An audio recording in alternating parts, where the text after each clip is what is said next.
ওই দিন একজন নায়িকাকে বলা হচ্ছিল, বলে যে ইসলামী দল যদি ক্ষমতা চলে আসে আপনি কাকে ক্ষমতা চান? কিন্তু আমি কিন্তু মন থেকে চাই জামাত আসুক। ব্যাপারটা আসলে হাস্যকর লাগবে, বাট আমি আসলে মন থেকে চাই জামাত আসুক, দেশটা একটু ঠিক হোক। জামাত আসলে দেশটা ঠিক হয়ে যাবে, তাই আমি সেটা চাই। আমি পড়বো না। আপনি কাকে ক্ষমতা চান? আমি চাই ইসলামী দল। ইসলামী দল ক্ষমতা আসলে তো আপনি যেভাবে পোশাক পরেন এটা পড়তে পারবেন না। সে কি উত্তর দিল জানেন? সে বলেছে আমি চাই আমার মতো ব্যক্তিকে ওরা ক্ষমতা এসে আমার মতো ব্যক্তিকে শাসন করুক, শাসন করলে আমি পরিবর্তন হয়ে যাব। আল্লাহু আকবার, আল্লাহু আকবার। কি চাও? কি চাও তোমরা? আলেমরা আজকে প্রত্যেকটা যুবক যুবতীর একটা আইকনিক ফিগারে পরিণত হয়েছে।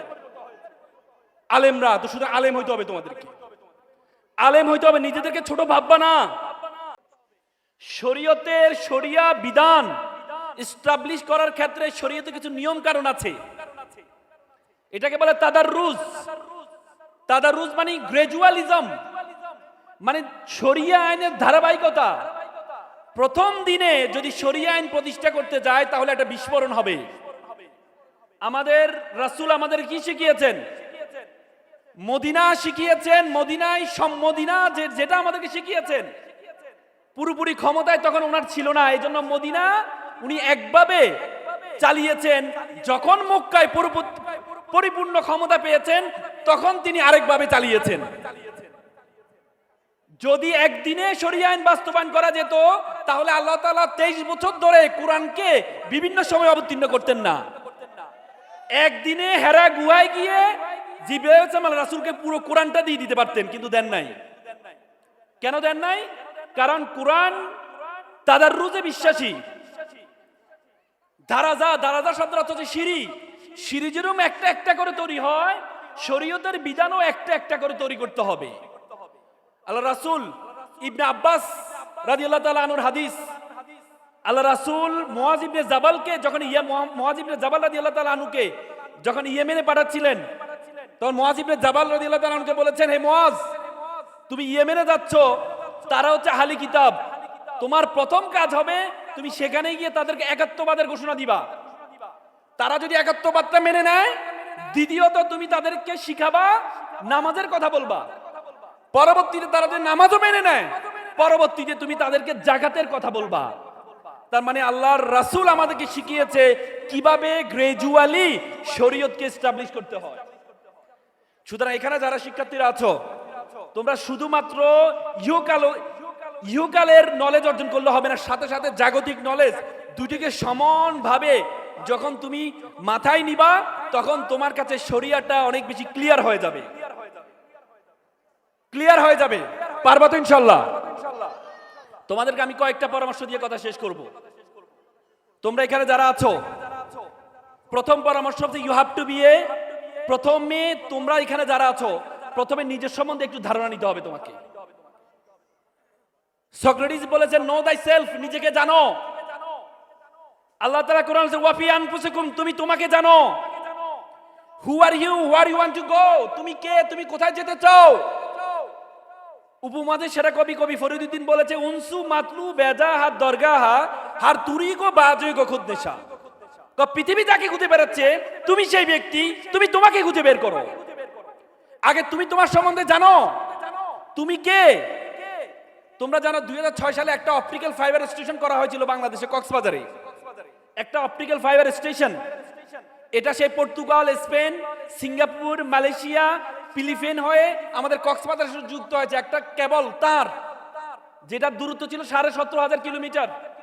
সে অপটিক্যাল ফাইবার কেবলের কারণে আজকে পুরো পৃথিবীটা আমাদের হাতের মুঠে চলে আসছে। আজকে আমেরিকা কি হচ্ছে আমরা এখান থেকে দেখতে পাচ্ছি, আজকে এখানে কি হচ্ছে আমেরিকা থেকে দেখতে পাচ্ছি, শুধুমাত্র অপটিক্যাল ফাইবার কেবলের কারণে। মেডিকেল সায়েন্স বলে আমাদের মাথায় 2 কোটি নার্ভ আছে, 2 কোটি তার আছে। বলাকে একটা তারকে আরেকটা তারের সাথে যদি যুক্ত করা হয় তাহলে 2 লক্ষ কিলোমিটার হবে এটার দূরত্ব। মাত্র 17,000 কিলোমিটার দিয়ে পুরো পৃথিবীটা আমাদের হাতের মুঠে চলে আসছে। তাহলে 2 লক্ষ কিলোমিটার দিয়ে পুরো বিশ্ব জগৎ তোমার হাতের মুঠের মধ্যে চলে আসবে। ধারণা আছে বিশ্ব জগৎ সম্বন্ধে? এই পৃথিবীর আয়তন কত বলো তো? এই পৃথিবীর আয়তন কত? 52 কোটি বর্গ কিলোমিটার। ও যে 1,47,000, তোমারটাও ঠিক, তো বাংলাদেশের 52 কোটি বর্গ কিলোমিটার।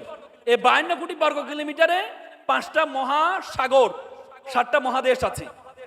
এই 52 কোটি বর্গ কিলোমিটারের পৃথিবীটাকে আমরা যে সূর্যটা দেখতে পাই, সূর্যের মধ্যে যদি ঢুকিয়ে দেওয়া হয় তাহলে 13 লক্ষ পৃথিবী ঢুকিয়ে দেওয়া সম্ভব। কত লক্ষ? 13 লক্ষ। সূর্য একটা নক্ষত্র। সূর্য কি? সূর্য কি? নক্ষত্র। অথচ এমন একটা নক্ষত্র বিশ্ব জগতে আছে, এটার নাম হচ্ছে জুয়েস ব্যাটেল। জুয়েস ব্যাটেল যে নক্ষত্র, সেই নক্ষত্রের মধ্যে যে সূর্যকে ঢুকিয়ে দেওয়া হয় তাহলে 33 কোটি সূর্য ঢুকিয়ে দেওয়া সম্ভব। বুঝো না কথা? তার মানে এই পুরো বিশ্ব জগৎ, এই বিশ্ব জগতে আল্লাহ তাআলা তোমাকে বলেছে you are the noblest nation. Allah বলছে কুনতুম খায়রা উম্মাহ, you are the best nation, you are the noblest nation. বলছে বিশ্ব জগতে যা কিছু আছে সবকিছু আমি তোমার জন্য সৃষ্টি করেছি। হুয়াল্লাযী খালাকা লাকুম মা ফিল আরদি জামিআ, যা কিছু আছে সবকিছু আমি তোমার জন্য সৃষ্টি করেছি। আর তোমাকে আমি সৃষ্টি করেছি কিসের জন্য? ওয়া মা খালাকতুল জিন্না ওয়াল ইনসা ইল্লা লিয়াবুদুন। আর তোমাকে আমি সৃষ্টি করেছি শুধুমাত্র আমার ইবাদত। Each and everything created for you and you are created only for Almighty, only for Almighty. তোমাকে আমাকে সৃষ্টি করছে আল্লাহর ইবাদত করার জন্য। What is the meaning of ibadat? What is the meaning of worship? ওয়ার্শিপের সবচেয়ে আমরা যদি মনে করতাম শুধু নামাজ রোজা ইবাদত, নামাজ রোজা ইবাদত, কিন্তু তার চেয়ে আরো বড় ইবাদত হচ্ছে কি? জ্ঞান অর্জন করা। ইসলামের প্রথম স্লোগান ছিল ইকরা, পড়ো। ইসলামের প্রথম স্লোগান হচ্ছে পড়ো। আল্লাহ কোরআনে বলছে হাল ইয়াস্তাবিল্লাযীনা ইয়ালামুনা ওয়াল্লাযীনা লা ইয়ালামুন, who knows and who doesn't know all are not same. যারা জানে আর যারা জানে না তারা এক নয়। নামাজের কথা কোরআনে 82 বার আসছে, জ্ঞানের জন্য করার কথাও কোরআনে 82 বার আসছে। এটা কাকতালীয় নয়, এটা কাকতালীয় নয়। এজন্য আজকে যে তোমরা পড়াশোনা করছো, মনে রাখবা পড়াশোনাও বড় ধরনের ইবাদত। শুধুমাত্র নিয়তটা ঠিক রাখবা, শুধু নিয়তটা ঠিক রাখবা। তোমরা যে পড়াশোনা করছো এটা সবচেয়ে বড় ইবাদত, সবচেয়ে বড় ইবাদত। কারণ তুমি পড়াশোনা করলে তুমি জানতে পারবে বিশ্বজগৎ সম্বন্ধে। আমরা ছোটবেলা শুনতাম যখন বলতো যে আমাদের ডান হাতে, আমাদের পুরো জীবনটা আমাদের ডান হাতে দেওয়া হবে। ছোটবেলা তখন মেমোরি কার্ড ছিল না, আমরা তখন ভাবতাম এত পুরো একটা জীবন, 70-80 বছর একটা জীবন আমার হাতের মধ্যে কিভাবে দিবে। আমরা তখন অবাক হইতাম। এখন কি তোমরা অবাক হও? এখন অবাক হও? মেমোরি কার্ড আসার পরে আমরা বুঝতে পারছি একটা মেমোরি কার্ডের মধ্যে শত শত বছর একটা মেমোরি কার্ডের মধ্যে কি রাখা যায়। তার মানে আল্লাহ যে বলেছে 1500 বছর আগে তোমার আমলনামা আমি ডান হাতে দিব, তখন আমাদের কাছে অনেকেই নাস্তিকরা প্রশ্ন করেছে কিভাবে সম্ভব? এটা অসম্ভব, এটা অসম্ভব। ইসলামের সবচেয়ে বড়, ইসলাম বলেছে চাক্ষুষ সাক্ষী হচ্ছে পৃথিবীর সবচেয়ে বড় সাক্ষী। তখন নাস্তিকরা বলেছে, ভিডিওগ্রাফি যখন আসছে তখন নাস্তিকরা বলেছে চাক্ষুষ প্রমাণের চেয়ে তো ভিডিওগ্রাফি প্রমাণ আরো বেশি সাক্ষী। কারণ ভিডিওতে দেখা যাচ্ছে কে চুরি করছে, আর চাক্ষুষ সে তো মিথ্যাও বলতে পারে। তখন নাস্তিকরা বলেছে এটাই ঠিক, ভিডিওগ্রাফি আল্লাহ জানতো না ভিডিওগ্রাফি যে আসবে। কিন্তু এখন কি মনে হয়? এআই আসার পর আমরা বুঝতে পেরেছি যে আল্লাহ যে চাক্ষুষ প্রমাণকে বলেছে, কারণ এই ভিডিও এআই দিয়ে বানানো যায়। কারণ যিনি সৃষ্টি করেছেন তিনি তো জানেন এআই আসবেই। 1500 বছর আগে তিনি বলেছেন, তিনি জানে এআই আসবে একদিন। নাস্তিকদের এটা মিথ্যা প্রমাণিত হবে, যারা বলে ভিডিওগ্রাফি সবচেয়ে বড় প্রমাণ, এটা মিথ্যা প্রমাণিত হয়েছে। সৃষ্টি যার, আইন চলবে তার, নিয়ম তার। তিনি জানেন কখন কি আসবে, তিনি জানেন কখন কি আসবে। এজন্য তোমাকে নলেজ অর্জন করতে হবে।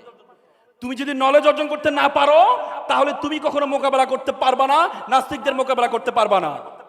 আমি মনে করি তানজিমুল উম্মাহ তোমাদেরকে সেই ব্যক্তি তৈরি করতে হবে যে শুধুমাত্র কোরআন হাদিসের নলেজের সাথে সাথে তার মধ্যে নলেজ থাকবে, জাগতিক নলেজ, সব ধরনের নলেজ তার মধ্যে থাকবে। পারবা তো ইনশাআল্লাহ? আমি ইকবাল ভাইকে একটু আগে বলছিলাম আপনাদের তো বিশ্ববিদ্যালয় প্রত্যেকে বিশ্ববিদ্যালয় হওয়ার পরে তাদের স্ট্রাকচার তৈরি করে, আর আপনাদের স্ট্রাকচার তৈরি আছে, শুধু বিশ্ববিদ্যালয় ঘোষণা হওয়া দরকার। কি বলেন? আমরা কি বলতে পারি তানজিমুল উম্মার চেয়ারম্যান ইকবাল স্যার বিশ্ববিদ্যালয় আমরা চাই? বলো, তানজিমুল উম্মার ইকবাল স্যার বিশ্ববিদ্যালয় আমরা চাই। সুতরাং এই নতুন বাংলাদেশের তানজিমুল উম্মার মতো প্রতিষ্ঠানে যদি বিশ্ববিদ্যালয় না থাকে, তাহলে তানজিমুল উম্মা বৈষম্য, শুধুমাত্র যার যে যোগ্যতা তাকে সেটা না দেওয়াও এক ধরনের বৈষম্য। শুধুমাত্র ঠকানোও বৈষম্য না, কেউ তার যোগ্যতা আছে তাকে তাকে দিলেন না, সেটাও বৈষম্য। সেটা সবচেয়ে বড় বৈষম্য। আজকে এখানে যারা শিক্ষার্থী আছো, তোমাদের প্রথম যে গুণটা অর্জন করতে, you have to be exceptional. তোমাকে ব্যতিক্রম হইতে হবে। আগে বলা হয়তো নলেজ ইজ পাওয়ার, এখন বলে knowledge is powerless without skill. দক্ষতা বিহীন নলেজের কোনো ভ্যালু নেই। আগে বলতো it's time for GK, general knowledge, এখন বলে it's not time for GK, it's time for SK, special knowledge. 2000 সালে তুমি গুড হইলে হইতো, 2010 সালে তুমি বেটার হইলে হইতো, আর 2026 সালে তোমাকে বেস্ট হইতে হবে। তুমি যদি, তোমাকে এমন একটা গুণ অর্জন করতে হবে যেটা 10 জন থেকে তোমাকে পার্থক্য করবে। মনে রাখবা, যে সব জানে তার কোনো খাওয়া নেই, যে একটা জিনিস ভালো করে জানে তার খাওয়া বেশি। প্রাইমারি স্কুলের শিক্ষক সব সাবজেক্ট পড়ায়, বেতন পায় 20,000। একটা কলেজের শিক্ষক একটা সাবজেক্ট পড়ায়, বেতন পায় 50,000।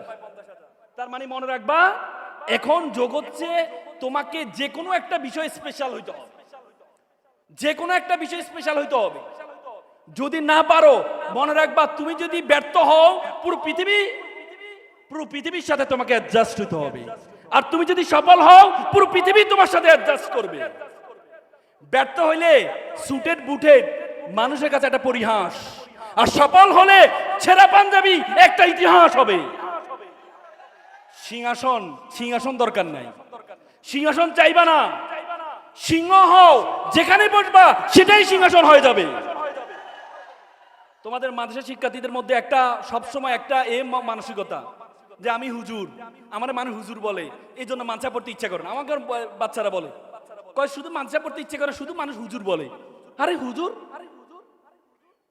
হু ওয়াজ দ্য হুজুর? হু ওয়াজ দ্য ফার্স্ট হুজুর in the history of the world? পৃথিবীর সেরা মানব তিনি ছিলেন হুজুর। আর তুমি মন খারাপ করো। মাদ্রাসা মানে জানো, মিম মানে মিম ফর মক্কা এন্ড মদিনা, দাল ফর দার্স শিক্ষা, রা ফর রহমত, সিন ফর সাকিনা। যে নলেজের মধ্যে, যে নলেজটা মক্কা এবং মদিনার নলেজ, যে নলেজের মধ্যে রহমত এবং সাকিনা আছে, সেটাই হচ্ছে মাদ্রাসার নলেজ। আর তোমরা মন খারাপ করো,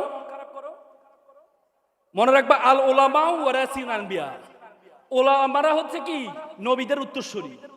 মনে রাখবা, এখন আলেম হওয়া সবচেয়ে বড় ক্যারিয়ার। তোমরা সবাই অন্যদিকে দৌড়াও না। মনে রাখবা, বাংলাদেশের এখন আইকনিক ফিগারে পরিণত হয়েছে আলেমরা। এক একটা আলেম একটা আইকনিক ফিগার।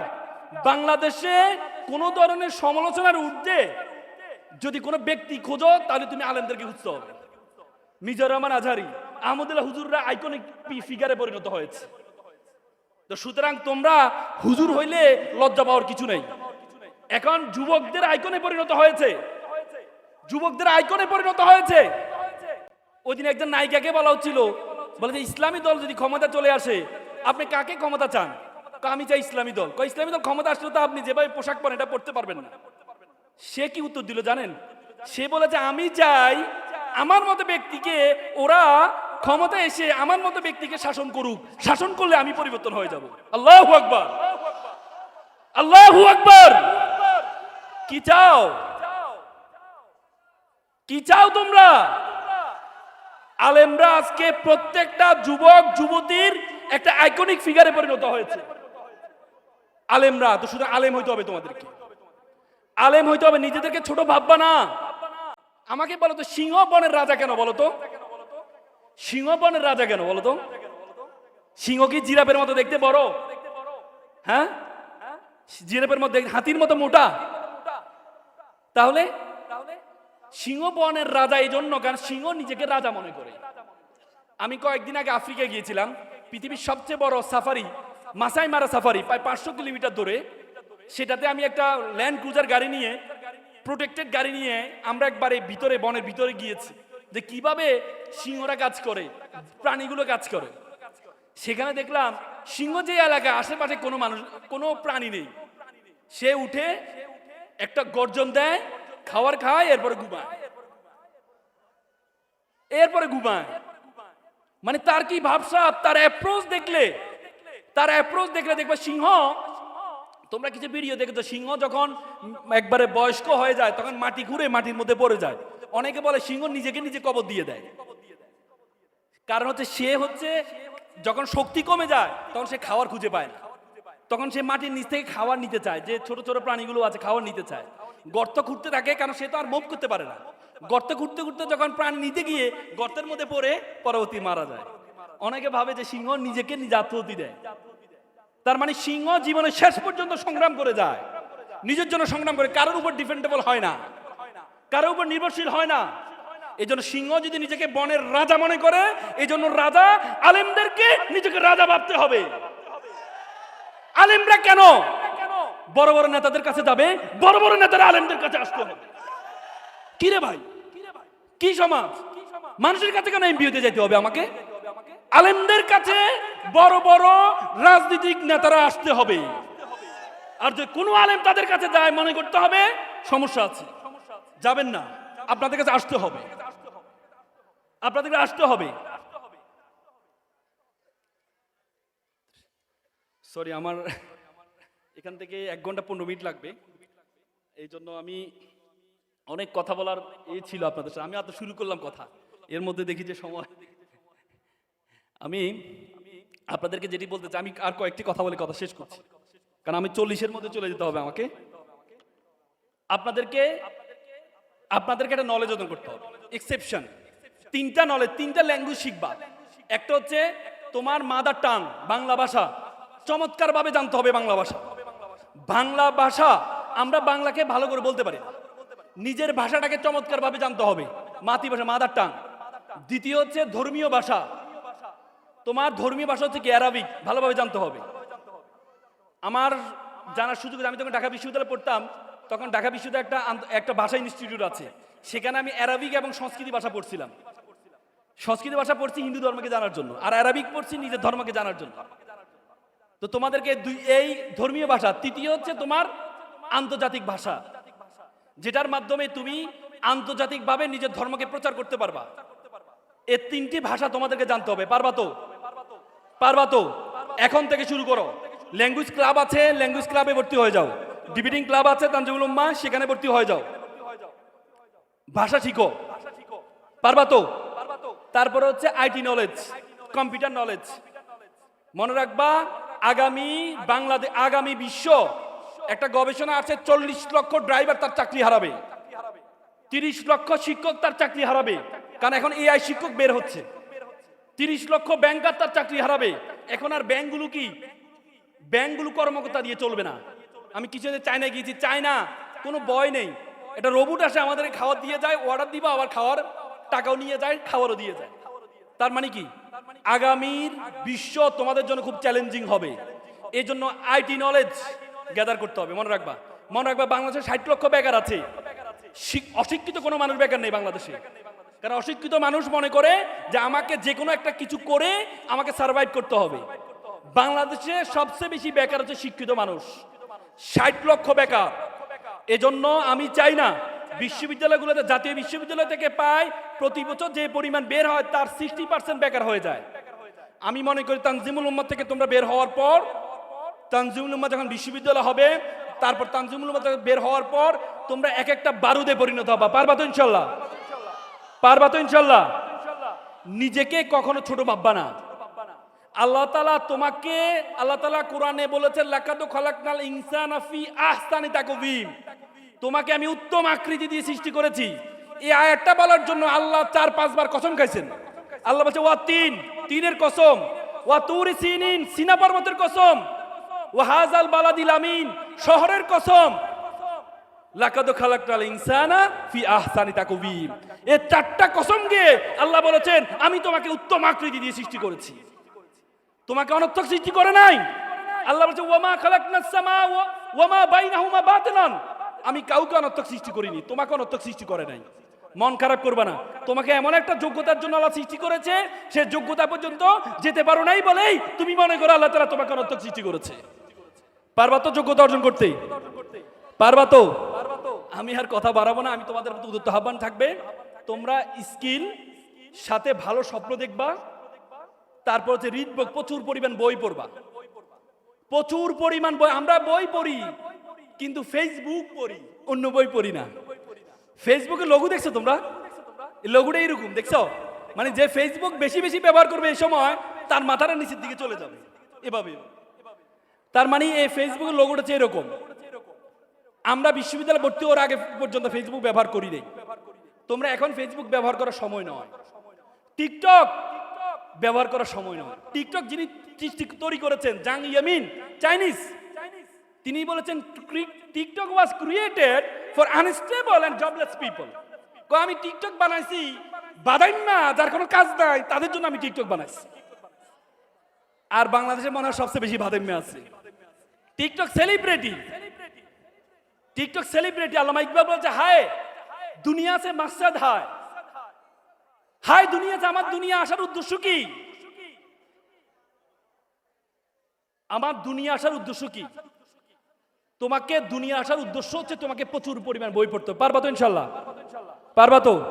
পিতা মাতার প্রতি মমত্ববোধ রাখবা, দেশকে চরমভাবে ভালোবাসবা। পারবা? পারবা? ওকে, শিক্ষার্থীরা সবাই একটু দাঁড়াও, শিক্ষার্থীরা সবাই দাঁড়াও, হাত সামনে নাও, আমার সাথে একটা ওত বলবা, হাত সামনে নাও, লাউডলি বলবা, যত আওয়াজ দিতে পারো। তানজিমুল উম্মাহ, তোমরা জাতিকে তৈরি করবে। বলো আমি ওয়াদা করছি, লাউডলি বলো আমি ওয়াদা করছি খারাপ কিছু দেখবো না, খারাপ কিছু শুনবো না, খারাপ কিছু বলবো না। যে মুখে ডাকিমা সে মুখে মাদক না, মানুষের মতো মানুষ হব, পিতামাতাকে শ্রদ্ধা করব, নিজের দেশকে নিজেই গর্ব। তোমরা যারা ছোট্ট শিশু, তোমরা যারা ছোট্ট শিশু কালকে হবে ফুল, তোমরাই দূর করবে এই সমাজের ভুল। সকালে ভালো থাকবা, সুস্থ থাকবা। আসসালামু আলাইকুম।